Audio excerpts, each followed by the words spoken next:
Cette année marque la première édition du Tour de France Femmes avec Zwift. Du 24 au 31 juillet, les plus grandes championnes du peloton féminin s'affronteront sur les routes de France pour conquérir les tant convoités maillots jaunes, verts, blancs à pois rouges et blancs. Les origines du Tour de France féminin remontent à 1984, lorsque la course était organisée sur des distances plus courtes, enlevées de rideau du Tour masculin.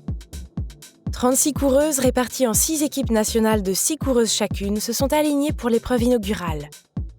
L'Américaine Mary-Ann Martin remportant la course.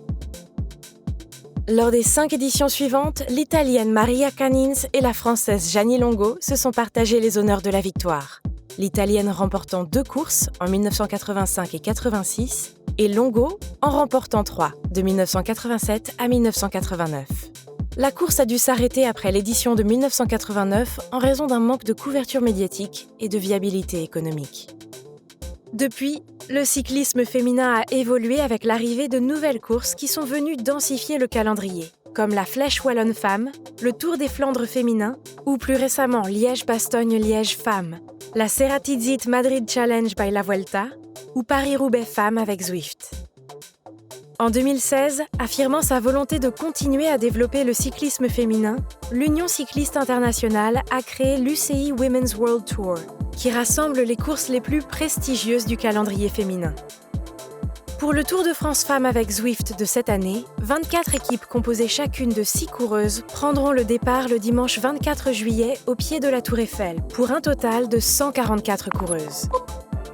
On retrouvera au sein du peloton les 14 UCI Women World Teams, membres de la première division mondiale du cyclisme féminin, les 3 premières UCI Continental Teams de l'année 2021 et 7 équipes invitées par les organisateurs. Les coureuses s'élanceront pour un périple de 8 étapes sur les routes de l'Est de la France, entre Paris et l'arrivée finale à la Super Planche des Belles Filles. Elles parcourront un total de plus de 1000 km, soit plus que lors du premier Tour de France féminin, qui se courait, lui, sur 18 étapes, mais pour une distance prévue légèrement inférieure à 1000 km. Comme sur le Tour de France, le maillot jaune viendra récompenser chaque soir la leader du classement général individuel au temps.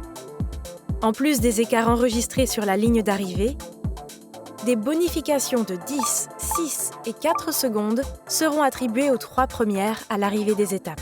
Enfin, il existe une 3e manière de gagner du temps avec les sprint bonifications. À certains endroits stratégiques du parcours, l'organisation a placé des sprint bonifications qui attribueront respectivement 3, 2 et 1 seconde aux 3 premières au passage du sprint.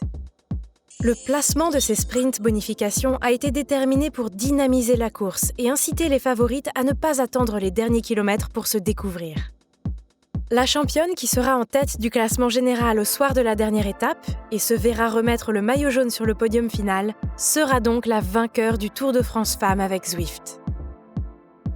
Le maillot vert est attribué chaque soir à la leader du classement par points.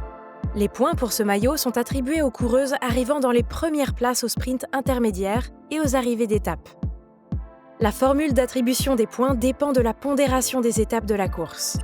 Les étapes de plaine offrent traditionnellement plus de points, étant donné qu'elles sont plus propices aux arrivées au sprint. C'est la raison pour laquelle la leader et vainqueur finale du maillot vert sera considérée comme la meilleure sprinteuse du Tour de France Femmes avec Zwift.